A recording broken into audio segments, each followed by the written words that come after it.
শোক সংবাদ, আমাদের মাঝে থেকে হারিয়ে গিয়েছেন হেফাজতে ইসলাম নামের একটি সংগঠন। যে সংগঠনটি মাঠে ময়দানে একমাত্র আল্লাহর জন্য, দিনের জন্য কাজ করে যেত, সেই সংগঠনটিকে আমরা অচিরে হারিয়ে ফেলেছি। এটা আমাদের জন্য খুবই বেদনাদায়ক। যারা হেফাজত ইসলামের নাম ভাঙিয়ে বড় বড় অর্থ উপার্জন করছেন, আমি তাদেরকে বলতে চাই, আপনারা ব্যক্তি হিসেবে হেফাজত ইসলাম থেকে সরে যান। কেউ হেফাজত ইসলাম নিয়ে খেলা করবেন না। হেফাজত ইসলামের গায়ে কলঙ্কের দাগ মাখতে দিবেন না। এই দলটি এমনি এমনি আসে নাই, অসংখ্য রক্তের বিনিময়ে এই সংগঠনটি নির্মাণ হয়েছে।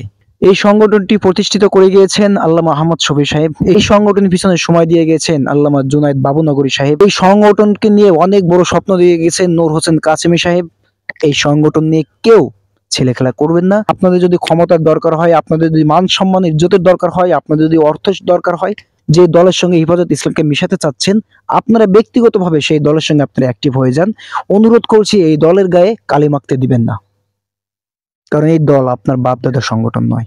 এই দলটি নিয়ে এই দেশের হাজারো হাজারো ইসলাম প্রেমী তৌহিদি জনতা এখনো স্বপ্ন দেখে। যতই ছাপড়া চত্বরে মুখে ফেনা তুলে ফেলেন বিচার চেয়ে, কিন্তু আপনাদের রক্তে মাংসে মিশে রয়েছে আপনাদের অন্য একটি সংগঠনের মায়া, প্রেম, মহব্বত, ভালোবাসা। কখনোই আপনাদের দ্বারা এটা বাস্তবায়ন হবে না। কিন্তু এই দেশের তৌহিদি জনতা এখনো মনে প্রাণে বিশ্বাস করে যে একদিন না একদিন এদেশের মাটিতে শাপলা চত্বরে সেই বিচার হবে ইনশাল্লাহ।